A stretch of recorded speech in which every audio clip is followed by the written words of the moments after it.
We are getting ever closer to the release of Everybody's Golf Hot Shots, and with Sony's recent state of play and some new Japanese interviews, we now have more information on the game itself.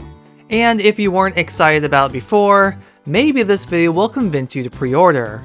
Even if you are slightly interested, the more support this game gets, the better chance we will see more in the future. So join me on the hype train as we go over everything there is to know about Everybody's Golf Hot Shots before its release on September 5th, 2025. And if you enjoy content like this and content not like this, consider liking and subscribing. Now starting off, we have some big changes. For the very first time, Sony will not be publishing the game. Instead, Sony has licensed the IP to Bandai Namco, who will handle publishing duties. This also means for the first time since 1999, original developer Claphands has no part in developing the game. Now, a Japanese developer called Hyde Inc. is taking over. And the changes don't stop there. Not only will the game hit the PlayStation 5, but also the Nintendo Switch and Steam for PC players, making this the first time the series has landed on other major platforms. Pre-orders for the game are now live, at least on the PlayStation Store as I'm making this video. For those who live in the United States, the game will cost $40, and pre-ordering will grant you early access to Pac-Man, who will once again be a playable golfer in-game. But even if you don't pre-order, fear not because Pac-Man is still in the game. It will just take some more time and effort to unlock him. And it's a great feeling knowing this tradition of guest characters will continue in the newest Everybody's Golf. And hopefully Pac-Man is the first of many. As for physical copies, the game will have them for both the PlayStation 5 and Nintendo Switch, but it only seems to be in Asia and Japan. So if you really want a copy in your hands, you're gonna have to import one from a website like PlayAsia. And this isn't really too surprising, considering the same thing happened with Freedom Wars Remastered, and will likely happen to Patapon 1 and 2 Replay. Also, if you live in Japan and pre-order the game physically, you will get this cool Suzuki keychain. And anyone who's a fan of Everybody's Golf will know that merchandise for this series is very hard to come by. If you are interested, keep an eye out on eBay and Mercari when the game comes out, because someone will likely be selling the keychain itself. Now getting into the game, there's a lot to be excited for. Instead of the ambitious open world approach we saw in 2017's Everybody's Golf, for Everybody's Golf Hot Shots, we're backtracking to a more traditional experience, and it's not such a bad thing. I know a lot of people were mixed on that game, where some loved it and wanted more of it, while others thought it was just okay and took away from the overall experience. However, this will be the biggest game in the history of the series, at least in terms of the characters offered on launch. As I said in my reaction video to the game's reveal, it's like this is a greatest hits or all-stars mashup with the sheer number of golfers, caddies, and courses making a return.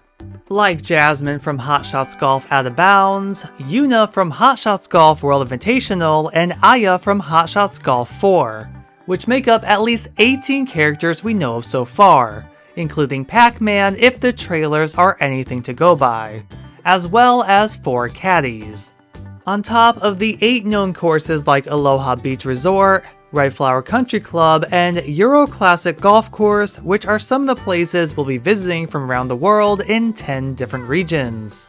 Courses will have different weather effects like rain or snow, as well as taking place during the daytime or with new nighttime variations. And these visuals change in real time in-game. You may start around in the morning and end the game with it being nighttime. And the same goes for the weather. Instead of one hole being completely devoted to it raining, and the challenges that come with that, it could be raining at the start, but then clear up before you finish. And we all know Everybody's Golf is famous for its easy and welcoming 3-click shot system. But the series has played around with different shot types in the past, and while the newest game isn't as adventurous in this, it will feature 3 types to pick from. We have the conventional shot, a variant of this called the gauge shot, and then a full-fledged shot which will provide a more realistic golfing experience. Which brings us to the main parts of the game. The first being its single-player offerings, starting with the challenge mode. This is where some characters, courses, and gear are unlockable. Every challenge has specific conditions in order to pass, and prize money is earned that can be used in the shop to purchase more items. And like any game in the series, the further you progress, the more the difficulty increases. You can also play solo rounds if you just want to sharpen your skills, have a fun match, or beat your personal record. But let me ask you this, have you ever wanted a story mode in Everybody's Golf? Because it looks like we're going to get one.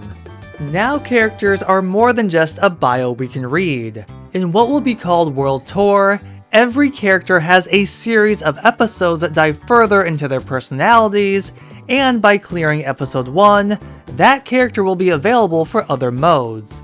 They'll interact with other characters, and while it probably isn't the deepest of stories, it is something somewhat new for Everybody's Golf. Moving on to multiplayer, up to 4 players can play offline with just one controller. Or you can take your skills online with up to 4 players worldwide. However, crossplay is not supported. So if you have friends you want to play online with, make sure you are all on the same system. There's no word yet if the game will have any sort of downloadable content. Past games have had new courses, golfers, and caddies, and if I'm basing it on that alone, I'm betting we'll see more post-launch. And finally, one of the newest modes introduced is called Wacky Golf, basically a party mode. If a ball lands on a question mark, a special effect is activated. There are also items called Doki Doki tickets, which give advantages and disadvantages to players. This is one mode I'm hoping they dive in further on, because it seems like there's a lot. However, they claim that anyone, no matter the skill level, can play. And that's about everything you need to know so far. Will you be pre-ordering Everybody's Golf Hot Shots? What platform will you be playing on? Let us know down in the comments below.